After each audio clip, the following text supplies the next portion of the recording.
Hola, ¿qué tal? Mi nombre es Cristian Martínez González, estudio periodismo en la Facultad de Comunicación de la Universidad de La Habana. Primeramente, quisiera agradecer a los coordinadores de estos talleres virtuales que prepara la Facultad de Turismo por permitirme impartir en el día de hoy el taller titulado Ortografía y Gramática Básicas para redactar adecuadamente artículos científicos. Quisiera comenzar haciendo alusión a una idea del académico español Amado Alonso, quien expresó que una lengua ha sido lo que sus hablantes hicieron de ella, es lo que están haciendo, será lo que hagan de ella. Por tanto, nosotros como hablantes actuales del español debemos preocuparnos por el buen uso del idioma. Y no solo preocuparnos, sino también debemos ocuparnos. Y yo creo que una manera de ocuparnos es precisamente con la realización de este taller virtual que pudiera ofrecer algunas pistas para darles herramientas a los futuros profesionales que egresan de la Facultad de Turismo. Para adentrarnos en materia, voy a comentarles que existen dos obras de consulta imprescindible para el estudio del idioma. Además del diccionario, tenemos que estudiar la gramática y la ortografía. ¿Por qué es necesario estudiar gramática y ortografía? Precisamente los dos pilares que abordaremos en el taller de hoy. Es necesario porque estas dos vertientes son las que conforman la norma, es decir, ese conjunto de criterios lingüísticos que regulan el uso considerado correcto. El diccionario académico también documenta otra acepción de norma y es precisamente la que alude a esa variedad lingüística que se considera preferible por ser más culta. La gramática académica, que es la aprobada en el año 2009 y que se extendió hasta el año 2011, es la primera desde 1931, es decir, la primera que realiza la Real Academia Española en conjunción con las demás academias de la lengua española, es decir, con las otras 22 que conforman la Asociación de Academias. Esta gramática consta de varios tomos dedicados a la morfología, a la sintaxis, a la fonética. También posteriormente se imprimieron varios tomos dedicados a una versión manual, a una versión básica y otros títulos que conforman este compendio que alude a la gramática, es decir, a esa parte de la lingüística que estudia los elementos de una lengua, así como la forma en que estos se organizan. Esta gramática, que como ya he comentado, se aprobó en el año 2009 y se extendió hasta 2011, es una gramática descriptiva, es decir, muestra los diferentes usos que los hablantes les damos a las palabras a ambos lados del Atlántico. Pero también es una gramática normativa porque aconseja usos y desaconseja otros. Como ya había comentado, además de la gramática, nos concierne también la ortografía, es decir, ese conjunto de normas que regulan la escritura de una lengua. Es la ortografía especialmente normativa, es decir, la ortografía quizás es el aspecto que más pudiera trazar la norma lingüística, porque es lo que permite establecer el consenso a ambos lados del Atlántico y que lo mismo podamos entender tanto a Gabriel García Márquez como a Federico García Lorca, estando ellos en diferentes lados del océano. La primera parte de este taller va a estar enfocada precisamente en la gramática.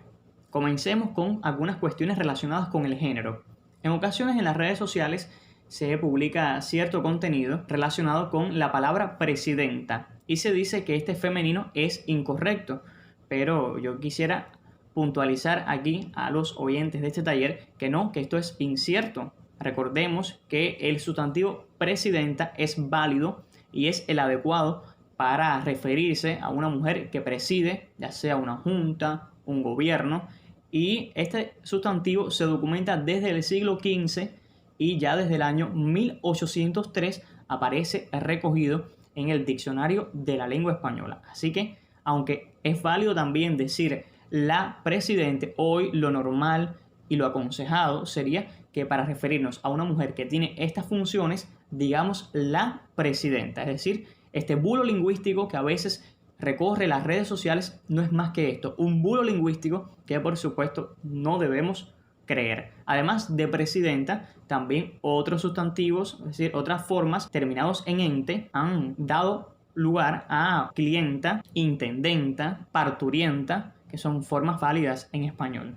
Otro punto que quisiéramos abordar en el día de hoy es el relacionado con los cargos y las profesiones, que deben ir en femenino si se refieren a una mujer. Así, lo adecuado sería hablar de vedelas, de concejalas, de fiscalas y de juezas. Estas serían las formas más apropiadas actualmente para referirse a una mujer que desempeña tales funciones. A propósito, y ya que el taller está dirigido fundamentalmente a la Facultad de Turismo, quisiéramos recordar que tanto la voz turismólogo como la voz turistólogo, las cuales se emplean en referencia a quienes estudian a los turistas o al turismo como fenómeno en toda su amplitud, son voces válidas que tienen como femenino evidentemente a las formas turismóloga y turistóloga. Otra cuestión relacionada con el género que actualmente ha dado mucho debate en las redes sociales y que también está vinculada a esto que se ha denominado lenguaje inclusivo es el masculino genérico. Precisamente este masculino genérico es el que defiende la nueva gramática de la lengua española. Recordemos que en referencia a seres animados, el masculino en uso genérico es el que se emplea para designar toda la especie. Por tanto, aquí habría inclusión de individuos de ambos sexos. Sería inclusiva una frase como un estudiante universitario tiene que esforzarse mucho. Ahora, actualmente, sobre todo en el lenguaje periodístico, en el lenguaje político y también en el administrativo, se ha llegado al punto de querer desdoblar las palabras, que aunque esto no es incorrecto, sí en ocasiones se vuelve farragoso al punto de querer desdoblarlo todo y llegar a los alumnos y las alumnas, a todos los chilenos y a todas las chilenas, un derecho de todos los ciudadanos y de todas las ciudadanas. Esto, por supuesto, como decía, hace que ese discurso sea un poco más tedioso, alargue el enunciado innecesariamente cuando esta gramática lo que defiende es que se emplee el masculino genérico para englobar a toda la especie. Además de hablar de género en este taller, también queríamos conversar sobre el número y vamos a enfocarnos precisamente en lo relacionado con el plural, la formación del plural. Esto puede que en ocasiones ofrezca dudas, pero solamente hoy quisiera abordar la cuestión sobre el plural de los latinismos. Recordemos que los latinismos son aquellos giros o modos de hablar propios y privativos de la lengua latina que en ocasiones se emplean en el español actual. Recordemos que los latinismos no varían en plural, por ejemplo, los que acaban en S. Por eso decimos los campus, los corpus, los lapsus. Los que acaban en X tampoco varían. Por ejemplo, los codex. Los que acaban en R tampoco varían. Y por eso es que decimos los imprimatur. Y quizás usted se pregunte, bueno, ¿qué es el imprimatur? Bueno, recordemos que imprimatur es aquel sustantivo que alude a esa licencia que da la autoridad eclesiástica para imprimir un escrito. Constituyen excepciones, por decirlo de alguna manera, pues ya se adecuan a la formación de aquellos plurales que terminan en R, que se forman en ES. Por ejemplo, cuando decimos magísteres, ahí, por supuesto, se forma con ES, como sería lo normal en español, a la hora de formar el plural con las palabras terminadas en R. Ahora bien, las que terminan en M y en T añaden una S. Por ejemplo, decimos regiems, ultimatums, vademecums. Esta sería la regla general en estos sentidos. También encontramos aquella regla que es la relacionada con las locuciones latinas. Recordemos que se mantienen también invariables, es decir, que no se puede modificar cuando se expresan en plural. Así, lo adecuado sería hablar de los alter ego, los curriculum vitae, los lapsus linguae. Esas serían las formas adecuadas en español de expresar el plural de estas locuciones latinas. Luego de tratar lo relacionado con el género y el número, vamos a enfocarnos en algunos verbos que en ocasiones son difíciles de conjugar. Un clásico de la conjugación es el verbo satisfacer. ¿Cómo se conjuga este verbo en tiempo pretérito? ¿Yo satisfací mis necesidades? Por supuesto que no. Ahí sería yo satisfice mis necesidades. Tú satisficiste tus necesidades. Él satisfizo sus necesidades. Aquí recordemos, y es una ayuda que les puede servir para saber conjugar adecuadamente el verbo satisfacer es pensar en la conjugación del verbo hacer. Por ejemplo, recordemos que si se dice yo hago, lo correcto sería yo satisfago. Es decir, esta terminación nos ayuda a formar las conjugaciones del verbo satisfacer. Por ejemplo, en pretérito, ¿cómo sería? Que es lo que acabamos de abordar. Yo hice, por tanto, lo adecuado es yo satisfice. Yo haré, yo satisfaré. Así que si tenías alguna duda a la hora de conjugar el verbo satisfacer, recuerda que se conjuga siguiendo el patrón del verbo hacer. Otro que en ocasiones también causa duda es el verbo erguir. ¿Cómo se conjuga erguir en primera persona del presente? Yo yergo, yo irgo. Aquí estas dos formas son válidas para conjugar el verbo erguir en presente. Otro que también en ocasiones causa duda es el verbo errar. Lo más normal es que se diga yo yerro, pero también en otras regiones y es igualmente válido decir yo erro, como consta en la 23ª edición del diccionario académico. Solamente me quedan dos verbos para ilustrar usos que serían los adecuados. Por ejemplo, conducir. ¿Cómo sería el pretérito del verbo conducir? Él condució, no. Ahí lo adecuado evidentemente sería él condujo. Recuerden que estas son irregularidades especiales y lo normal sería yo conducí. Eso sería lo normal. Pero ¿qué pasa? Como estos verbos son irregulares y forman un pretérito llano, esas palabras que iban a ser agudas, es decir, yo traducí, yo conducí, esas palabras se van a volver llanas y por tanto, escuchen bien, lo adecuado es decir yo conduje, yo traduje, yo seduje. Por último, el verbo abolir. ¿Cómo se conjuga este verbo? Bueno, actualmente tiene todas las conjugaciones. Es decir, yo puedo decir yo abolo, yo abolía, yo abolí, yo aboliré, yo aboliría. ¿Pero por qué digo actualmente? Porque hasta no hace mucho tiempo el verbo abolir entraba dentro de la clasificación de los verbos defectivos. ¿Cuáles son estos verbos defectivos? Son aquellos que tienen una conjugación incompleta, es decir, aquellos que constituyen paradigmas que carecen de algunas formas flexivas. Entre estos verbos defectivos encontramos aquellos que se denominan los terciopersonales, como por ejemplo acaecer, acontecer, atañer, concernir, ocurrir o urgir, que no se predican de personas, sino de sucesos. En relación con el verbo atañer, recordemos que solamente se emplea en infinitivo, en gerundio, en participo y en tercera persona. Este verbo atañer es intransitivo y se conjuga siempre con un complemento indirecto. Les traía un ejemplo de una obra cubana. Esta es una cuestión que atañe a, es decir, que se conjuga con la preposición a. Esta es una cuestión que atañe a la seguridad de la ciudadanía. Por último, en este apartado que hemos dedicado a los verbos, quisiera hacer alusión a uno en particular que trae frecuentes dudas a la hora de escribir textos en español. Me refiero al verbo haber. Recordemos que además de emplear este verbo haber en la formación de los tiempos compuestos, por ejemplo, también se usa para denotar la presencia o existencia de lo designado por el sustantivo que lo acompaña y que va normalmente pospuesto al verbo. En estos casos se trata del empleo del verbo haber como verbo impersonal, que siempre se va a conjugar, por supuesto, en tercera persona del singular. Así diremos, había un taxi en la puerta. Mañana no habrá función y hubo un serio problema. Pero como les decía, la conjugación del verbo haber de manera incorrecta es frecuente, ya sea en los medios de comunicación, en la lengua hablada. Por ejemplo, en ocasiones se dice, habían muchos libros en aquella casa. Hubieron varios heridos graves. Habrán muchos muertos. En esta causa van a haber muchos puntos oscuros.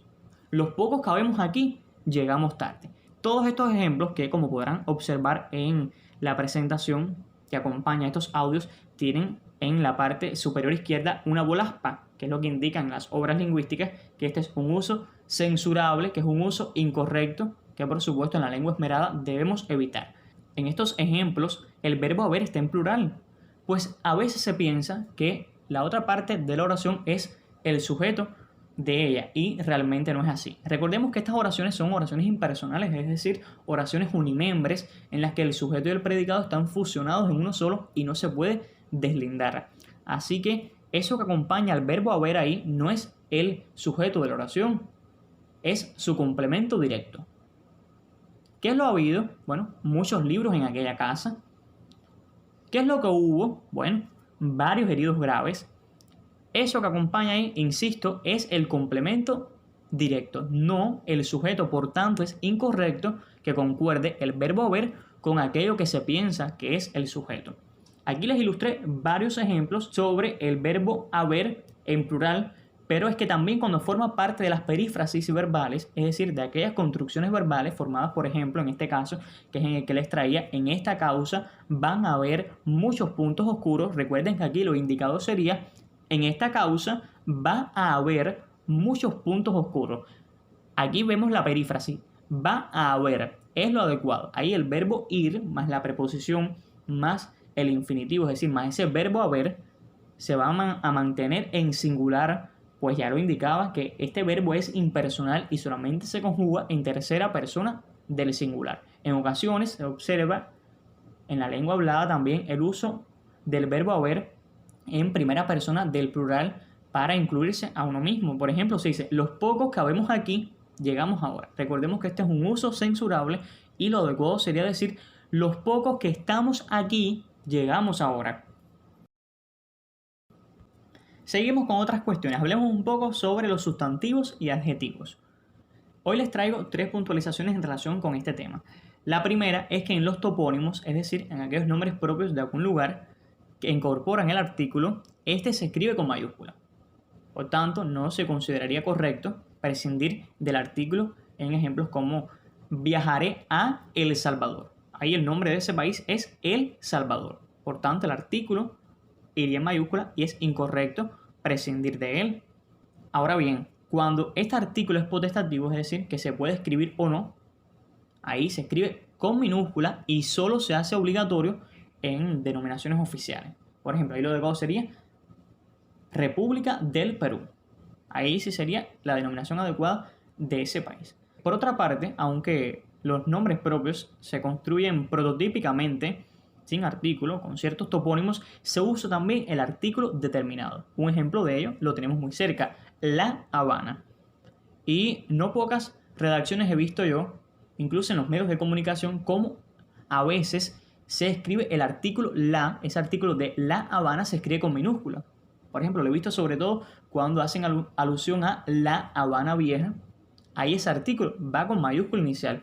O cuando hablamos de la Universidad de La Habana, aquí lo correcto sería escribir La Habana con mayúscula también en la y por supuesto en Habana. Les decía que este apartado era dedicado a los sustantivos y a los adjetivos. Sobre los adjetivos les quiero hacer solamente una pequeña puntualización y es la relacionada con la formación del adjetivo en grado superlativo. Hay algunos casos que no terminan en ísimo, que quizás es la forma más extendida y la que usted probablemente recuerde de enseñanzas precedentes. Hay otras formas que son irregulares y terminan en érrimo. Por ejemplo, el superlativo de acre sería acérrimo. Y el de célebre, ¿cuál sería? Sería celebérrimo. El de libre, libérrimo. ¿Y cuál sería el de pobre? El de pobre es paupérrimo. Y el de negro, nigérrimo.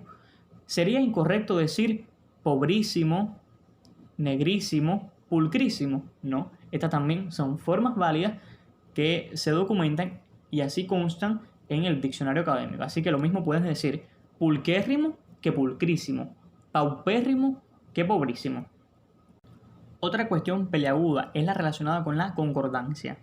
Recordemos que se recomienda evitar la falta de concordancia entre ese reflexivo y su antecedente en construcciones como lo peor que se puede hacer es quejarnos. Aquí, ¿qué sería lo adecuado? Evidentemente, eso ahí tiene que concordar el reflexivo y el antecedente. Así que en ese caso, lo apropiado sería lo peor que se puede hacer es quejarse, no quejarnos, ¿verdad? Otra cuestión, que esto sí se ve incorrectamente muy a menudo, así que presten mucha atención en esto que voy a comentar ahora, es la falta de correlación que existe en ocasiones entre el pronombre átono y su complemento indirecto. A veces se observa en los medios de comunicación, en las presentaciones, se observa también en los artículos científicos que escriben, le digo a ustedes que no. Y aquí es cuando tenemos que remontarnos en aquellos análisis sintácticos que realizábamos en enseñanzas precedentes para demostrar la utilidad de estos. Por ejemplo, aquí, ¿cuál sería el complemento directo de esta oración? Le digo a ustedes que no. Evidentemente, ahí el complemento directo sería que no. ¿Qué es lo dicho? Que no. Ese sería el complemento directo. Quedarían dos elementos en esta oración. Quedaría le y quedaría a ustedes. Ambos complementos son complementos indirectos. Así que, como el complemento indirecto a ustedes es plural, lo indicado es que este pronombre átono, le, en este caso, también se escriba en plural. Por tanto, lo adecuado sería les digo a ustedes que no. Otro uso que en ocasiones se observa indebidamente es el relacionado con aquel que indica que las formas apocopadas de los sustantivos femeninos que comienzan por A tónica, aunque se prefieren esas formas, también se consideran igualmente correctas las formas en apócope. Es decir, que lo mismo se puede decir algún arma que alguna arma. Y ya que hablamos de aquellos sustantivos que comienzan por vocal A tónica, podemos recordar nuevamente que el sustantivo agua, por ejemplo, es un sustantivo femenino. Pero, ¿por qué se dice entonces el agua y no la agua? Si ya decía que es un sustantivo femenino, recordemos que se dice el agua por esto mismo que comentaba. Comienza con vocal tónica A y para evitar esta cacofonía, es decir, esta confluencia de sonidos y no decir la agua, para evitar esto es que se usa el artículo en masculino. En plural, como agua es un sustantivo femenino, ¿qué decimos los aguas? Evidentemente no. Como agua es femenino, decimos las aguas. Refuerza esta idea cuando le ponemos un adjetivo que modifique a agua. ¿Cómo decimos? Agua, bendito. ¿Decimos así? Por supuesto que no. Decimos agua bendita. Y esto reafirma una vez más que el sustantivo agua es femenino. Y por último, algunas cabezas quizás exploten cuando digo que lo correcto es la agüita. Bueno, ¿y qué pasó aquí? ¿Por qué lo correcto debe ser la agüita y no el agüita? Ya lo he explicado anteriormente. La razón que justifica que el artículo sea masculino es para evitar la confluencia de sonidos. La agua. Para evitar esto es que se usa el artículo en masculino. Pero ¿qué pasó en agüita? La vocal tónica sigue siendo la A. La agüita. No. El acento se traslada para la segunda sílaba. Cae en wi. Agüita. Por tanto, aquí lo adecuado es que se diga la agüita, puesto que agüita sería evidentemente un sustantivo femenino. Antes de terminar estas cuestiones relacionadas con la gramática, les recuerdo a los amigos oyentes de este taller que pueden plantearnos sus dudas lingüísticas sobre cualquier elemento que haya abordado en lo que va del taller. No obstante, voy a seguir ahora con algunos usos no recomendados que quizás puedan plantearles algunas dudas que por supuesto las puedo atender cuando concluya el taller. Algunos usos no recomendados. Por ejemplo, se recomienda evitar el empleo del adverbio relativo donde cuando no tiene antecedente locativo. Por ejemplo, es incorrecto decir proyectos donde, en decisiones políticas donde, pues aquí en ellas no aparece el adverbio relativo donde con un antecedente locativo. Aquí lo apropiado sería decir proyectos en los que, decisiones políticas en las que, pues como decía, aquí ni proyectos ni decisiones políticas son complementos locativos, es decir, no son de lugares. Por tanto, aquí es incorrecto el uso del adverbio relativo donde. Esto es un uso que en ocasiones se conculca en artículos científicos, en los medios de comunicación y por tanto debe evitarse. Recordemos que son incorrectas expresiones como si llovería, no iría. Lo hizo para que sería más cómodo. Le avisaría cuando lo vería. Todas estas expresiones son incorrectas.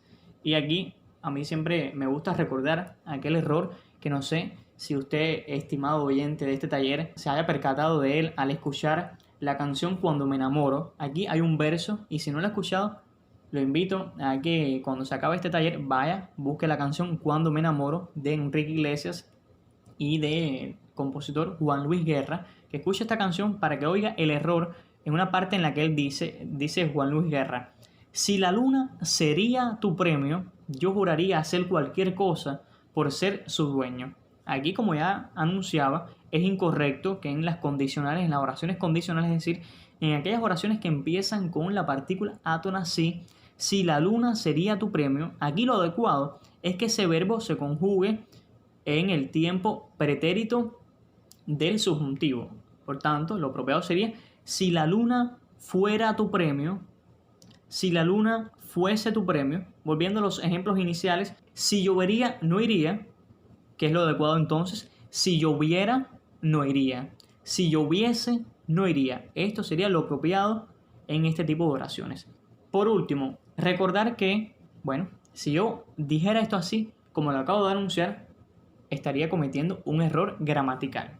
La nueva gramática de la lengua española indica que se recomienda evitar el uso del infinitivo con los verbos decir, señalar, indicar y otros similares en los contextos en los que se introduce alguna información dirigida a alguien, como: señores, informarles de que tal cosa. Por último, decir que tal cosa. Aquí lo adecuado sería usar ese verbo auxiliar que acompañe al infinitivo.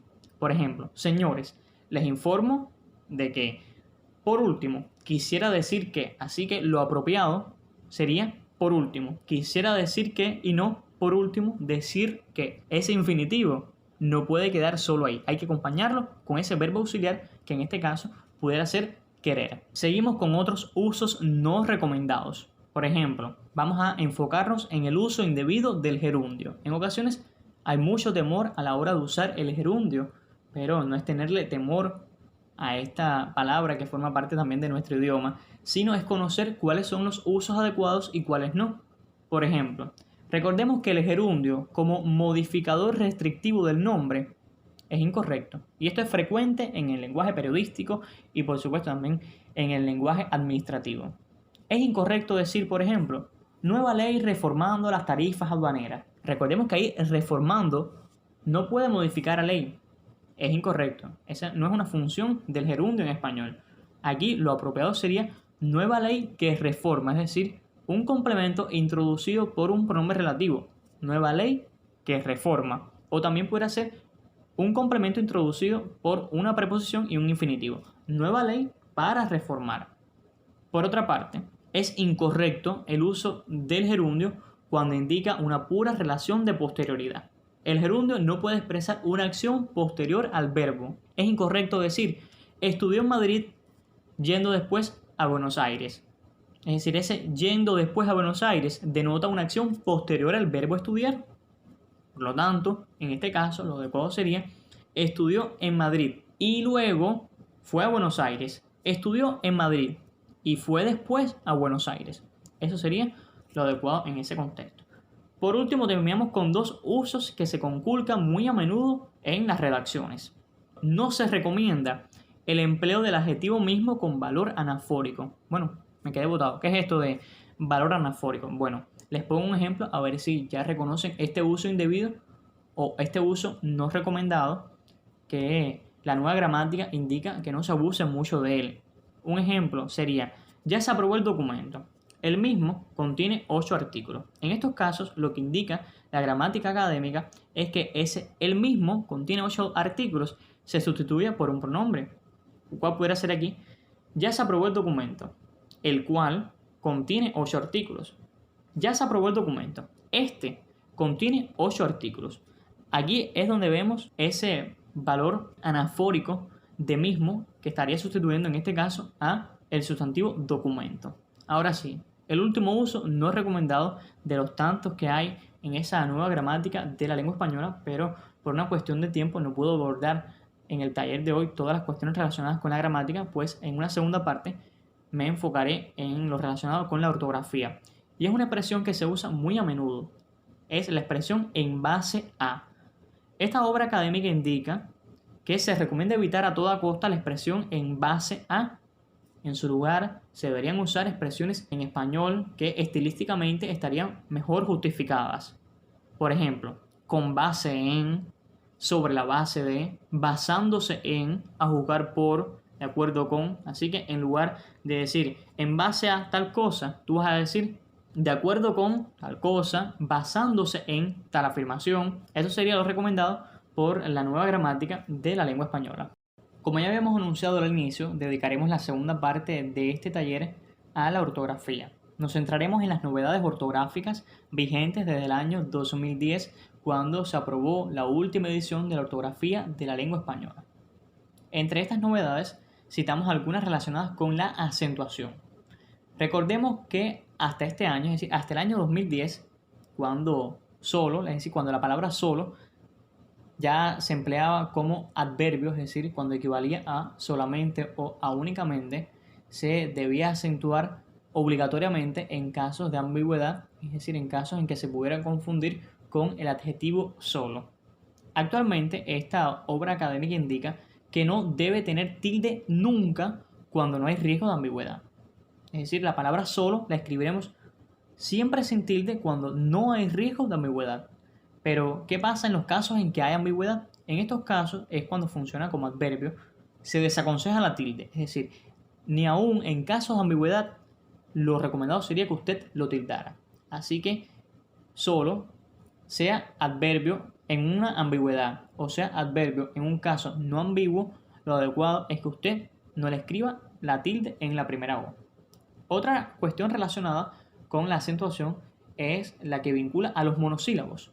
Usted sabrá que los monosílabos, por regla general, no se acentúan, es decir, no llevan tilde, pero hay algunos que sí, y son aquellos casos de la tilde diacrítica. Por ejemplo, ¿por qué hay que tildar el cuando hace función de pronombre? ¿Y por qué no hay que tildarlo cuando hace función de artículo? Recordemos que la tilde diacrítica es aquella que opone formas tónicas a formas átonas. Otra cuestión normativa que puntualizó esta obra académica es que palabras como, por ejemplo, guión, ión, sion y formas verbales en pretérito como frió, todas estas formas se escriben sin tilde. ¿Cómo? Si yo aún veo guión con tilde. ¿Cómo? No, si yo veo guió con tilde, la O ahí, la tilde ahí en la O está clarísimo. No, amigo oyente, esto es incorrecto. Recordemos que esta obra puntualiza que una vocal cerrada átona, en este caso sería la I, gui, esa I, ahí es una vocal cerrada átona, más una vocal abierta tónica, ahí sería la o sea, guión. Cuando esto ocurre, estamos en presencia de un diptongo. Por lo tanto, la palabra guión tendría una sola sílaba y por tanto se considera un monosílabo. ¿Es correcta la tilde? No, debe escribirse sin tilde. Otra cuestión relacionada con la acentuación es la que vincula a la conjunción o. Recordemos que hasta el año 2010 lo adecuado era que escribiéramos 1 o tilde, es decir, esa O con tilde, 2, para distinguir y para que no se pudiera confundir 1 o 2 con 102. Pero actualmente esta confusión que se pudiera dar entre la O y el 0 es mínima, ya sea entre palabras, ya sea entre números o entre signos, se escribirá la conjunción O siempre sin tilde. Avanzamos con otras cuestiones relacionadas con la nueva ortografía de la lengua española, y es una que en ocasiones, y yo diría que muy a menudo, no en ocasiones, muy a menudo se conculca en los medios de comunicación. Es la relacionada con los prefijos. Recordemos que el prefijo se escribe unido a la base si esta es una palabra, o separado con un espacio si esta es pluriverbal. Esta sería la regla general. Así, aunque le parezca súper raro, aunque le parezca súper extraño, debemos escribir el prefijo súper unido a ese adjetivo. Súper raro. Todo eso se escribe en una sola palabra. Escribiremos expresidente. Ahí el prefijo ex va obligatoriamente soldado al sustantivo. Expresidente. Escribiremos posgrado.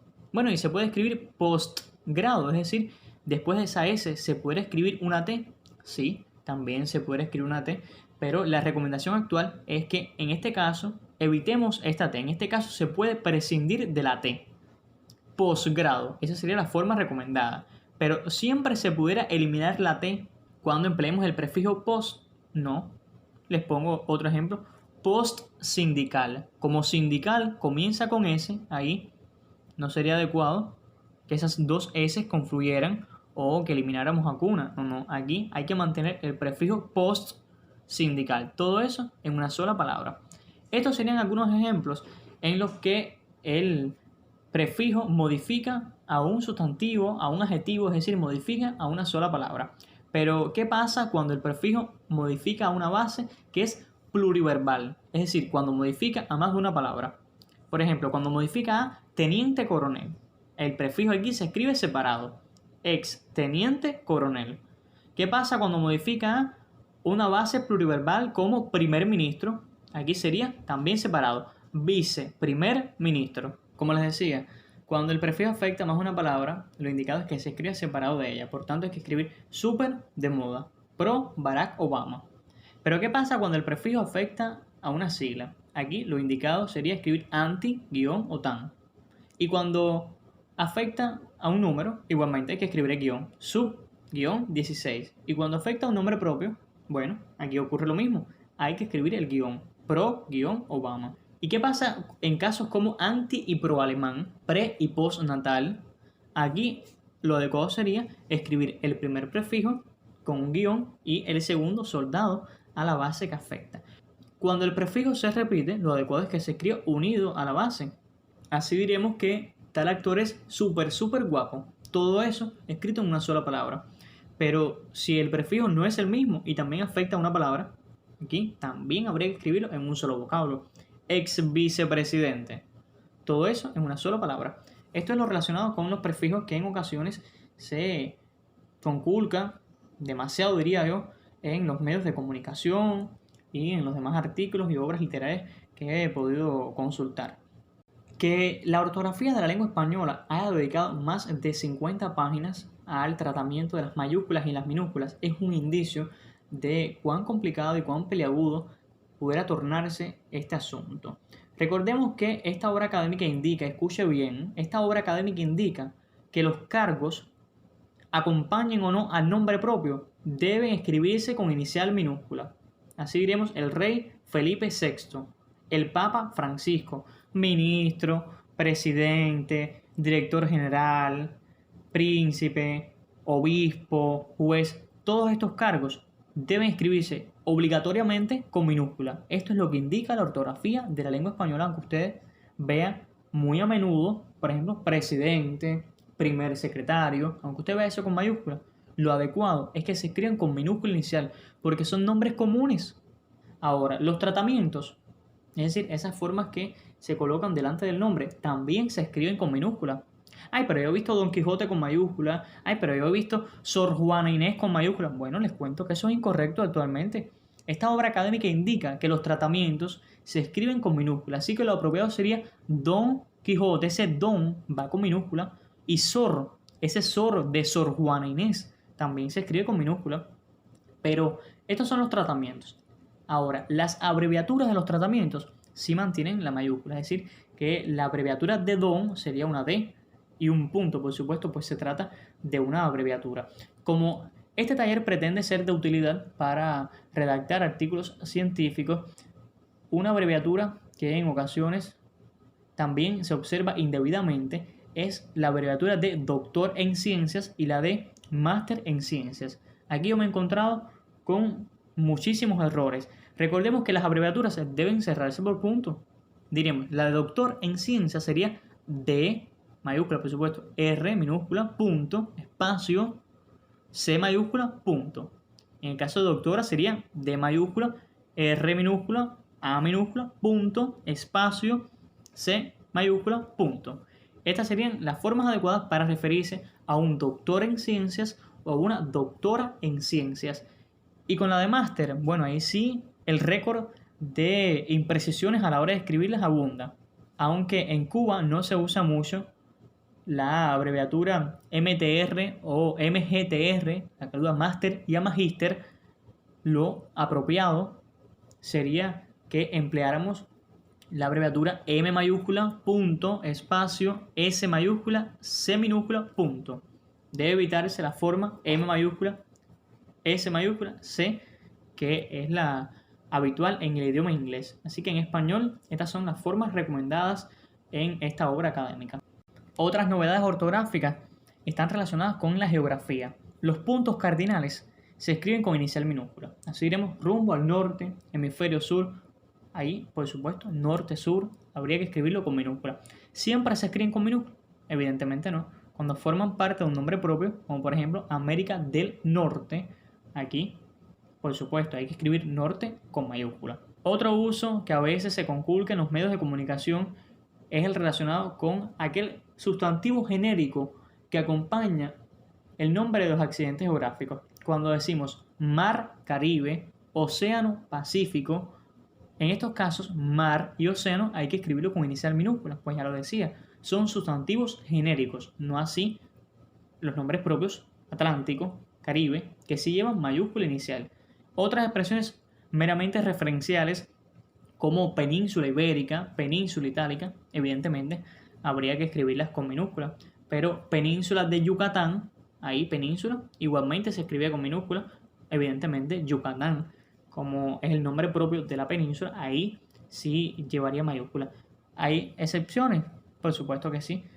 En el caso de las costas, ahí incluso el genérico se escribe con mayúscula. Esta sería una posible excepción. Costa Azul, por ejemplo.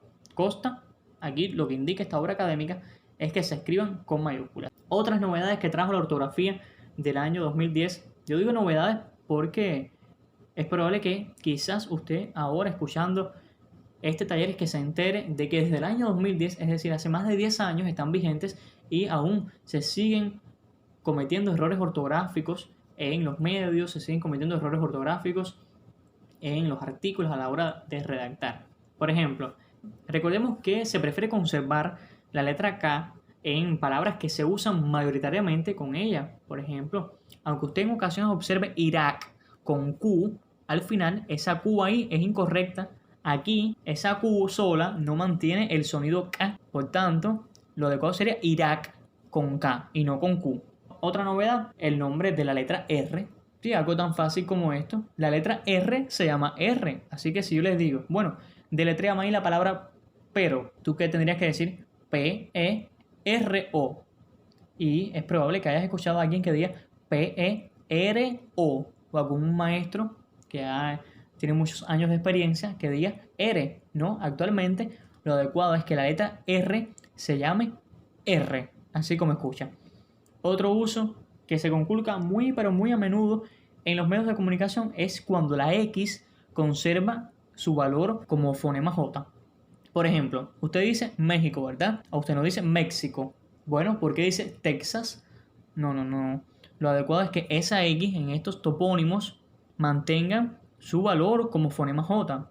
Lo propio es México, Texas y por supuesto sus derivados tejano, mexicano y no texano y menos mexicano. Dicho esto, recordemos que el alfabeto actual contiene 27 letras, 22 son consonantes y 5 vocales. Y ya desde el año 2010 definitivamente no se consideran letras del alfabeto por su condición de dígrafos, es decir, combinación de dos letras, la CH y la L. Por último, les traía aquí una acotación relacionada con el alfabeto y es que en ocasiones hay dudas sobre cómo se escribe psicología, por ejemplo, o estas palabras que comienzan con la grafía PS. La ortografía académica indica que se puede prescindir de la P en estos casos, pero aún el uso oculto sigue prefiriendo psicología escrito con PS. Yo soy partidario de eliminar esa P, una P que no se pronuncia. Así que yo escribo psicología con S, psicosis, psiquiatra, no escribo la P en estos casos. ¿Escribirla es incorrecto? No. Se puede escribir tanto con P como sin ella. Y la ortografía académica también trajo novedades en el campo de los símbolos, de las siglas y de los números. En esta obra se puntualiza que el uso del punto para separar la parte decimal de los números es el recomendado. Aunque no es incorrecto, por supuesto, emplear la coma. Así que diremos 3.14 o 3,14. Aquí esas dos opciones son válidas. En relación con el uso de los símbolos, recordemos que el del porciento debe escribirse, al igual que otros símbolos pospuestos, separados de la cifra. Lo adecuado es 15, un espacio fino, por ciento. 3, un espacio, kilómetro. Eso es lo adecuado según la norma actual. Es incorrecto que usted escriba 15 y el por ciento pegado ya al número. En esta cápita vamos a terminar haciendo alusión a lo relacionado con los acrónimos. ¿Qué son los acrónimos? Bueno, los acrónimos son siglas que se pueden leer como palabras. Por ejemplo, Mercosur, Mercado Común del Sur, Fundeu, Fundación del Español Urgente, MIPYMES, micro, pequeñas y medianas empresas. Todos estos son acrónimos. ¿Por qué Mercosur se escribe con mayúscula en la M? ¿Por qué comienza con mayúscula? Bueno, porque alude a un nombre propio. ¿Por qué Fundeu comienza con mayúscula la F? Bueno, porque alude a la Fundación del Español Urgente. Pero MIPYMES, ahora que ha cobrado mucho auge esta palabra en el español de Cuba, debe escribirse con minúscula. ¿Por qué con minúscula? Porque su desarrollo no es un nombre propio. Ya decía, micro, pequeñas y medianas empresas. Ahí, MIPYMES es un sustantivo común y por tanto debe escribirse con minúscula. Lo mismo pasa con OVNI y con SIDA. Bueno, ya estamos en los minutos finales de este taller y quiero enfocarme en las locuciones latinas nuevamente. Al inicio comentaba que las locuciones se escriben sin tilde, se mantienen invariables, es decir, que en plural no se puede agregar nada, no se puede agregar ahí una S, que no se puede agregar una preposición que no lleve la locución, no se puede escribir en redonda. Hasta el año 2010 en el diccionario académico aparecían con tilde y es probable que usted aún siga pensando que, por ejemplo, alma mater lleva tilde ahí en la A de mater. Y esto es incorrecto actualmente. Las locuciones latinas como extranjerismos al fin también se van a escribir en cursiva. Esto es lo que indica la ortografía académica. Habeas corpus, curriculum vitae, alter ego, vox populi, sui generis. Todo esto se va a escribir en cursiva y si no se dispone de este tipo de letra, lo indicado es que se escriban entre comillas. Vamos a hablar sobre algunos errores frecuentes a la hora de usar las locuciones latinas. En ocasiones queremos usar estas locuciones, estas frases propias del latín, quizás para parecer un poco más cultos, pero es que al final lo que nos estamos echando tierra encima, porque si yo voy a usar una locución latina, no, si la uso, la voy a usar bien, ¿no? Pero usted probablemente haya dicho alguna vez el alma mater, o haya escuchado a alguien que diga el alma mater. En este caso, les comento, amigos oyentes, que esto es incorrecto. Lo apropiado sería la alma mater. ¿Por qué aquí es obligatorio decir la alma mater? Les cuento que esta locución latina, que por supuesto significa madre nutricia, por eso es que se emplea simbólicamente en alusión a la universidad. En esta locución alma no es el sustantivo español alma, que nosotros decimos el alma, no. Aquí en la locución latina ese alma es un adjetivo, significa que alimenta, que nutre, y por tanto, como es un adjetivo, la regla que había comentado anteriormente de cambiar el artículo por el masculino cuando comienza por vocal tónica A no se cumple. Pues ya decía que alma en este caso es un adjetivo, no un sustantivo. Por lo tanto, lo apropiado sería la alma mater. Ya les decía anteriormente también que a las locuciones tú no le puedes agregar una preposición ahí que no lleva. Y en ocasiones, en aquella locución que significa en el acto, que significa inmediatamente, se observa que se coloca delante de ella la preposición de. Por ejemplo, hizo de ipso facto lo que le pedí. Aquí esto es incorrecto. Ese de ahí, esa preposición de que hay en esa oración es incorrecta. La locución adecuada es ipso facto. Así diremos, hizo ipso facto lo que le pedí. Probablemente en algún tras la huella usted haya escuchado hablar sobre los modus operandi. Esto es incorrecto. Ya les decía que la locución se mantiene invariable y por tanto en plural también lo adecuado es hablar de los modus operandi. Por supuesto, los modos de obrar a los que se refiere esta locución. Otra que también se observa incorrectamente muy a menudo es la que significa por propia iniciativa. Y escuche bien, aunque le parezca rara, aunque nos cueste pronunciarla, lo adecuado es motu proprio. ¿Escucharon bien? Motu proprio. No es motu propio, ni de motu propio, ni por motu propio. Repito, lo adecuado es motu proprio. Un ejemplo, se ha presentado a declarar motu proprio. Aquí, por supuesto, motu proprio en cursiva, como ya he indicado. Otra que también se usa muy a menudo y se usa incorrectamente es pro tempore. Ay, se entregó la presidencia pro tempore de la CELAC a tal país. Bueno, aquí es incorrecto. ¿Por qué es incorrecto? Bueno, porque les decía que tempore ahí no debe llevar tilde, porque las locuciones y las demás palabras del latín no llevan tilde porque en la lengua latina no existían. Así que lo adecuado ahí sería pro tempore sin tilde y en cursiva. A grosso modo, esto es lo que traía para comentarles en este taller de hoy. Pero si yo terminara este taller así, me estaría echando tierra encima también, porque es que ya les decía, la locución latina adecuada es grosso modo y en ocasiones se usa indebidamente a grosso modo. Esto es incorrecto, ¿verdad? Lo apropiado es grosso modo, que como todos sabemos, grosso modo significa aproximadamente o a grandes rasgos. Ahora sí, grosso modo, estas son algunas cuestiones ortográficas y gramaticales que quería abordar en el taller de hoy. Me he extendido bastante y sin embargo no he podido abordar profundamente como quisiera estas cuestiones, así que yo exhorto a los que nos han acompañado hasta el final que nos planteen las dudas que hayan podido quedar a lo largo del taller, que si en alguna ocasión tienen alguna duda lingüística, que no duden en planteárnosla a través de nuestro servicio de atención de dudas lingüísticas. Les decía, y habían compartido también en la convocatoria, que yo soy el creador del proyecto Buen Idioma. En este proyecto tenemos habilitado gratuitamente un servicio de consultas lingüísticas, así que si usted tiene alguna duda relacionada con el uso correcto del español actual, puede planteárnosla a través de nuestras redes sociales, también aquí en Telegram, mediante el bot Buen Idioma Bot o mediante correo electrónico dudasbuenidioma@gmail.com. Les saluda Cristian Martínez. Muchísimas gracias por acompañarnos en este taller. Gracias nuevamente a los coordinadores por invitarme y estoy abierto a próximas ediciones de un taller similar a este. Saludos.